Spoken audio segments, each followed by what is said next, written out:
Welcome to the Dual Threat Sports Podcast number 2. We're your hosts Micah Wright and Jaden Lewis. And the NFL is back. Antonio Brown is on the Patriots. What has happened the last week in the NFL? Well, it has been a very crazy week with this Antonio Brown news. This is his fourth team. He was at the Steelers, now traded to the Bills, and then somehow that didn't work out. Ended up on the Raiders for the whole training camp, and now he's at the Patriots. Yeah, he's a head case. He played the Raiders like a fiddle. He said, okay, you're going to give me money. I'll play for you. It looked like it's going to all work out. They're going to be better, and they are a better team. But he's a head case. That's simply as you have to put it. I mean, he gets what he wants, and the league is rewarding a player for completely not living up to his contract and quitting on a team twice now. And the Patriots get rewarded for signing arguably the best receiver in the league. But good thing for the Raiders, they did get that Monday night win last night against the Broncos. They look very good, especially on the defensive side of the ball. And what was their rookie name? Jonathan Abram defense? Yeah, Jonathan Abram. Really he had some nice plays. He's a big thumper. As a Raiders fan, it's great to see the defense showing up. It was a great win. I think Antonio Brown not being there actually helps because, like Derek Carr said in the press conference, he said, our questions are answered now. We're not, on a week-to-week basis. So I think it was good for the team to just not have any worries about him because that's all you do is worry about Antonio Brown. The Patriots, I think, are the perfect team to have him, though, because, you really don't need him because you're so good and you're probably going to win another Super Bowl. But if you have him, you might go undefeated. And it just makes the AFC a whole lot tougher to get through, especially with those Patriots. They seem like they're always good. They're always that team to beat, and it's going to be even tougher now. Absolutely. All right, so we originally had predictions. We were supposed to have this released last week. So let's get into what we would have done last week before the game started. So these were our predictions. We did not change these. We're going to do this every week, weekly picks for the NFL with some old-fashioned primetime NFL primetime music. Week 1, we started off Packers at Bears. I had the Green Bay winning 24-17, and I got the prediction right, but the score wasn't. I thought the Bears would do it. 24-20 was my predicted score. Mitchell Trubisky looked like he looked like a toddler out there throwing. They only scored 3 points. Then we headed Kansas City at Jacksonville. 41-28 Chiefs was my prediction. It ended up being 40-26, so I'm not going to say I called it, but I called it. I predicted a closer game. I thought the Jaguars' defense would be a little tougher, even though they got a couple players thrown out in the game. But I had Kansas City winning that one 25-20. Quick little rest in peace, Nick Foles, for the season. Broken clavicle. That's one of the most aggressive injuries. Anyway, so your Minnesota Vikings at home against Atlanta. I had Atlanta 27-24, but the same old Falcons, as we'll get into later. I had Atlanta winning also, surprisingly, but Minnesota's defense really stepped up, and so did Dalvin Cook in the running game. Yep. Cousins only 10 passes, surprising. That is surprising. Anyways, we went to Cleveland. The Browns are going to win the Super Bowl, or so they thought. I had Tennessee in the upset 17-14. They ended up dominating 43-13. I had Cleveland 42-28, but as you've seen, Tennessee destroyed the Browns. Yeah, Browns a little in over their head. Then Buffalo at New York. Are the Jets ever going to change? We both picked them. I had 26-17, and they blew a 16-0 lead and lost 17-16. I had 23-17. I guess I got Buffalo's score right. They did score 17 points. And here we go. Your Miami Dolphins at home against Baltimore. I had Baltimore 26-7. I should have picked bigger. 59-10, the Ravens. I had Miami 17-9, but Yikes. You know what happened there. Let's go to the next one. Just drop that pick. Then we went Philly at home. It was a scare. Washington was up 17-0. We both had Philly big. I had them 34-10. I had Philly 31-17. Score was close, so I'm kind of happy with that one. Was it 30-20 was the final there? Yeah, I think so. And then we head to L.A., the Chargers against the Colts. We both had the Chargers. I had them 31-21. They ended up winning in OT. A great game there. I had the Chargers winning this one as well. I had them winning by a bigger margin of 31-13, but the Colts held in there. And then in Carolina, I had the Rams 30-24. They got the job done 30-27. I had the Panthers actually. I thought this was going to be an upset, but I had them 24-20, but Rams ended up pulling it out. And then we had to, I love this one, by the way. We went to Seattle. Another scary upset almost happened. I had the Seahawks 38-14. I had the Seahawks cruising to a victory too, 36-18, but that wasn't the case. Yeah, a lot closer there. And then Giants at home or on the road against Dallas. I had Dallas 24-17. It ended up being 35-17. I had the Cowboys winning by 10. And you saw as Dak Prescott went off 405 yards, I think. Yep, America's team looking good. And then in Tampa Bay, I thought Bruce Arians could change Jameis Winston, but that's not the case. I had him 33-27. I thought the same thing as well, but I had Tampa winning 28-25, but that turnover-filled game did not look pretty. Yep, 31-17 loss. And then Detroit at Arizona. We're going to get more into this. A tie? What? 27-27, the Lions blow a game. Once again, are we surprised? No. This happens every year. I had Arizona winning this one. They looked great in the fourth quarter, but that's just how it is. I had Detroit 28-20, obviously 27-27 tie. Sunday night, I'm a fool. The Steelers, I thought they'd do it. I thought they'd play with some pride. They got blown out 33-3 to the Patriots. I thought I thought this game would be a lot closer, but I did have the Patriots winning because I know the Steelers did not play well in Foxborough. All right, and then some great Monday night games. Houston at New Orleans. I had New Orleans 34-24, and they somehow won that game 30-28. I had New Orleans winning. I knew this game was going to be high scoring as it was, and I had New Orleans taking it 34-27. And then Denver at the Oakland Raiders, as Boomer would have said. I had my boys winning 27-21. They got it done 24-16. Great win for the Silver and Black. I had Oakland winning as well, 23-14. It was a great win for John Gruden and the Raiders. Close score there. You were on the money. And sadly, we can't keep this music playing. So that's a fun segment. Our Week 1 results. Jaden, you had a solid showing of 9 wins, 6 losses, and a tie. And I was 10-5-1, so we're right there. Really close. Heading into Week 2 at about the same. So now, before we get into some college football, Week 2, we are going to talk about the fantasy app. So it's fantasy football season, and what better way to play than with the ESPN Fantasy Sports app? The fantasy app is the #1 source in the world for fantasy football, with tons of information on players from some of the best analysts out there. ESPN Fantasy Sports is second to none when it comes to fantasy football.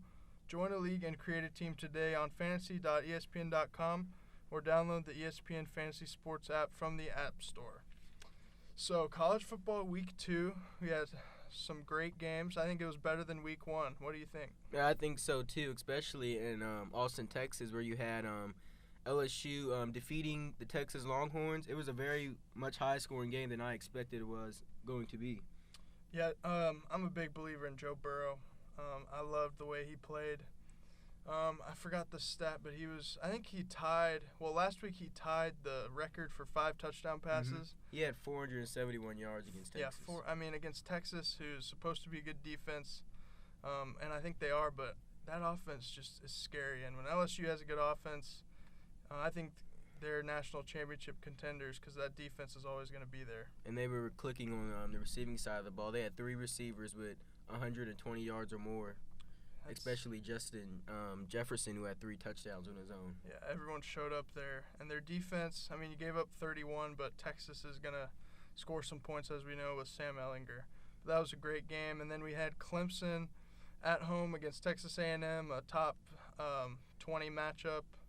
A&M hung in there, but Kellen Mond was overwhelmed by that young but very skilled Clemson defensive line. Yep. And Trevor Lawrence did good as well. He had one nice throw where he was, I think, rolling to the left and still made a great throw to the end zone. Yep, that was the play of the game in my opinion. He kind of struggled against Georgia Tech, surprisingly. But he had a great game. He managed the game and made plays when he needed to. Travis Etienne got only 3 yards a carry, which was a bit surprising. I thought he'd have a big game.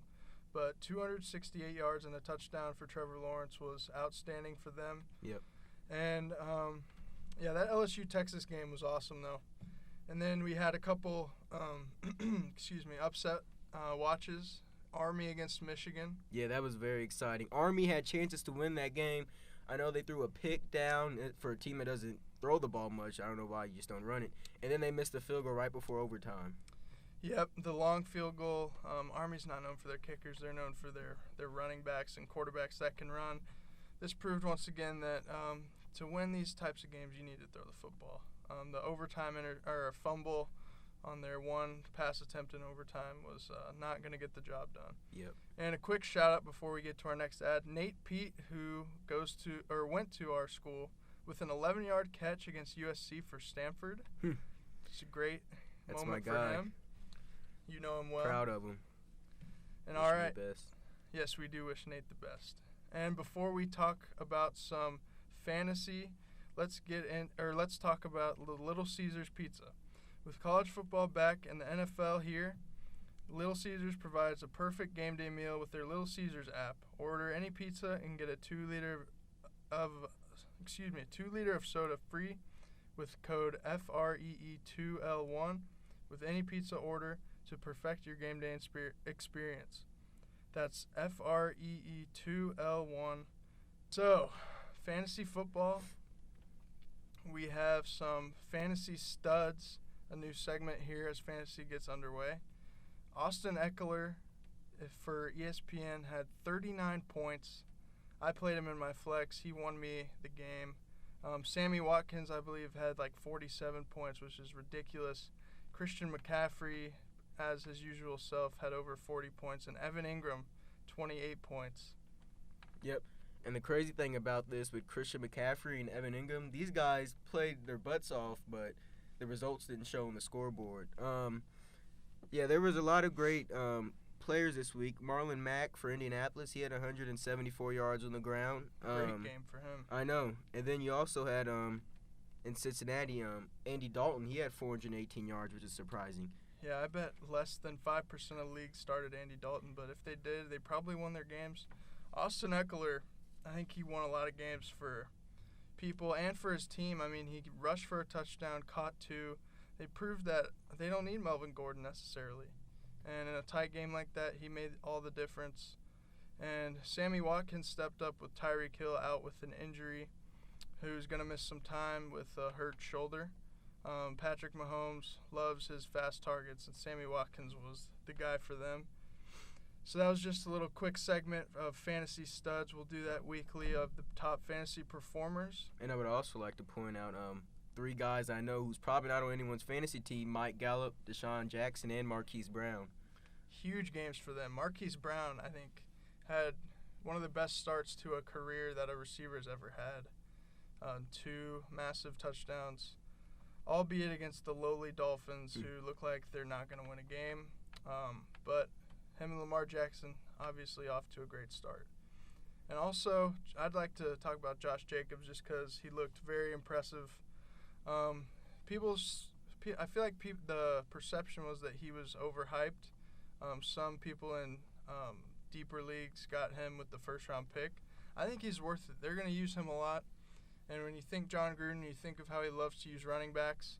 And Cadillac Williams, this was even before our time, but Cadillac Williams had over 300 touches his rookie year and was used a lot. I think a similar situation is with Josh Jacobs as well. So if you need a running back, try to trade for him. That's our advice. I think he's going to have a great year. And before we get into some more NFL talk, let's talk about the new chicken sandwich from Popeyes.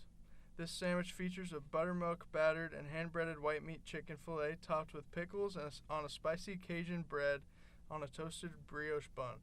With more than 3,000 restaurants across the country, there's no better place to treat yourself than Popeyes Louisiana Kitchen delicious fried chicken, as they've been treating Americans for nearly 50 years. All right, so week 1 recap. We gave our predictions, and So what happened week 1? Well, one team that surprised me for the worst was the Miami Dolphins.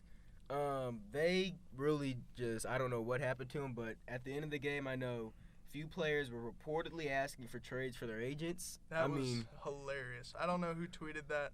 I read that, and I mean, there's no surprise. You lose 59-10 week 1. It's embarrassing. And every NFL team has somewhat confidence going into the season. So you think, oh, we might win this. We might not be bad like everyone thinks, and then you just lose by 7 touchdowns. It's pretty funny. Yeah, so I think it's safe to say they're the worst team in the league. Tanking for Tua, maybe. Tua Tagovailoa at Alabama. And then the Steelers. I mean, we've got to talk about the Steelers. They're so pathetic when it comes to them against the Patriots. I mean, Tom Brady has the best numbers against the Steelers out of any team he's played. They lose by 30 points. They don't even show up. You think Antonio Brown's gone. They're a new team. They're going to be better. Try to get Ben another Super Bowl, and then they just don't show up at all. Another team I want to talk about is my Minnesota Vikings. All last year that they could not run the ball. John DeFilippo gets fired. And this year they bring in Gary Kubiak, and they have Kevin Stefanski back, and Mike Zimmer told them, we need to run the ball and be able to control the game. And that's exactly what they did against the Falcons. Dalvin Cook at 111 yards rushing, I'm pretty sure, and rookie Alexander Mattison at 49 on his own. And the Vikings really made a statement this week. Kirk Cousins only threw 10 passes, That's the craziest stat of the day. Yes, it's very surprising. 8 for 10, wasn't it like 93 yards and a touchdown? Yep. They still threw the ball well. Yeah, to win a game with 10 pass attempts in today's NFL is pretty extraordinary. And you talk about your guys, I'll talk about my Raiders. We touched on it a little bit. So AB's gone. All everyone's talking about in the media is Antonio Brown, playing the Raiders. I said playing them like a fiddle, which is exactly what he did. But they're better without him. We saw that last night. Yeah. Darren Waller's a guy who, on Hard Knocks, he was a fan favorite. He's a big target. No one's really knows about him until this year. I think he's going to have a breakout year. Josh Jacobs, who we've talked about, was just as advertised as the only first-round pick running back. And Derek Carr, I think he played with a chip on his shoulder. He was very accurate, threw a touchdown pass. And Tyrell Williams, the number 1 guy, stepped up in place of AB. So I think they'll have a good year. Yep. And another team that I'm going to talk about is the New York Jets. Yikes. You build a 16-0 lead, and you somehow just blow it to the Bills. I don't know if it's that the Bills, they were playing with some firepower towards the end, but that's not a good start for the New York Jets. Yeah, and I think same old Jets, same old Falcons. The Falcons are always the team that, on paper you think, they could be a dark horse Super Bowl team. Matt Ryan, I said this our first show. I love Matt Ryan. I think they were my upset pick to win the NFC South, and they didn't even show up. It seemed like every time they were driving and in the red zone, they either turned it over or got a sack. That Vikings defense got to them, forcing 3 turnovers, all 3 by safety Anthony Harris. Yeah, that's pretty crazy too. The Vikings had a great game. And then just Jameis Winston. When are you going to learn to not throw the other team?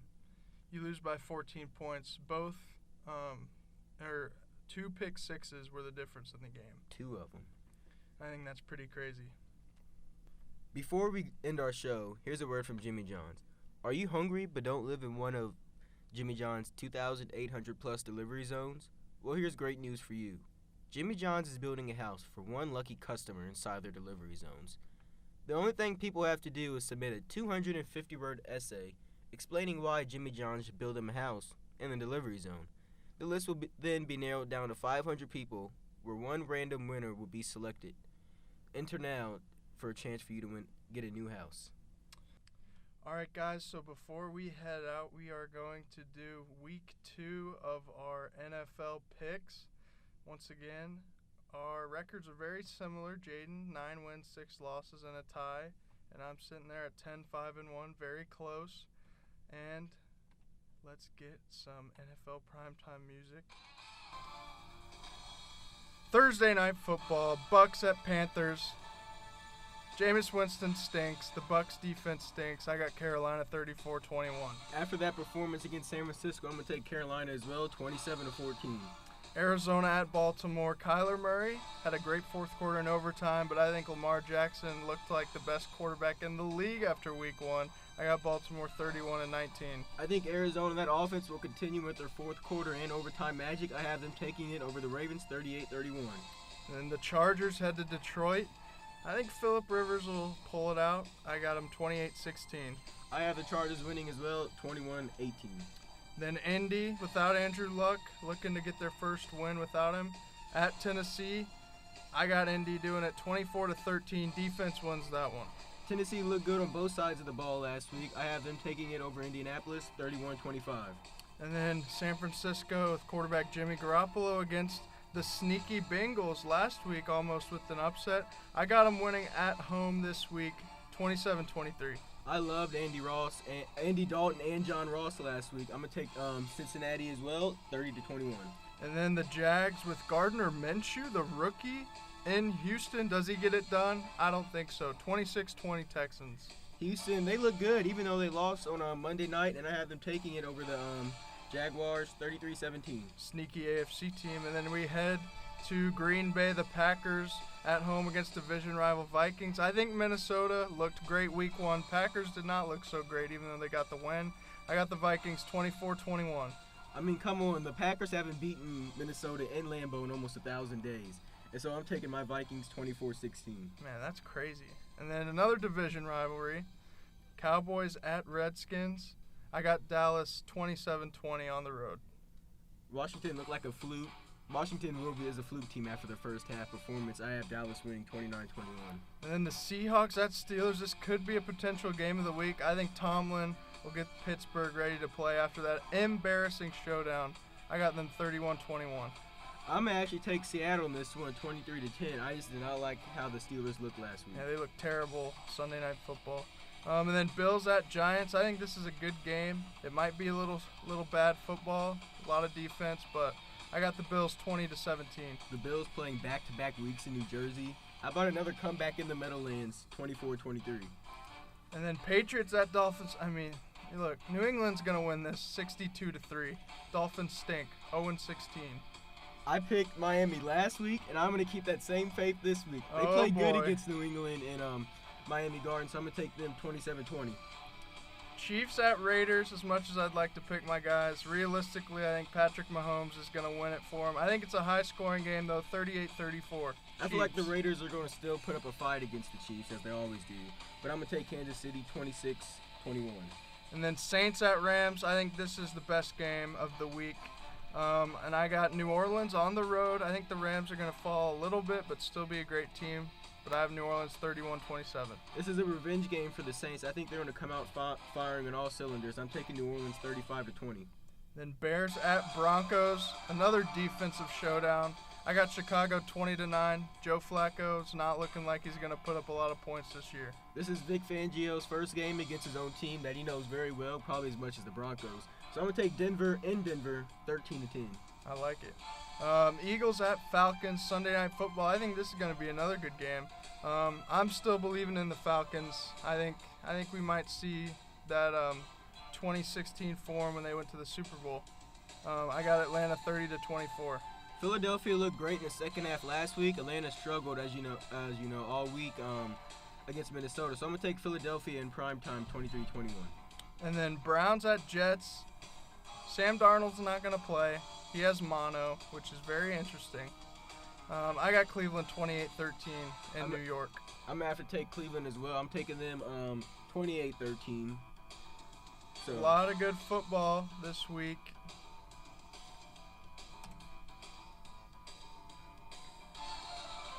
All right, that was our second week of NFL picks. We'll let you guys know next week how those turned out.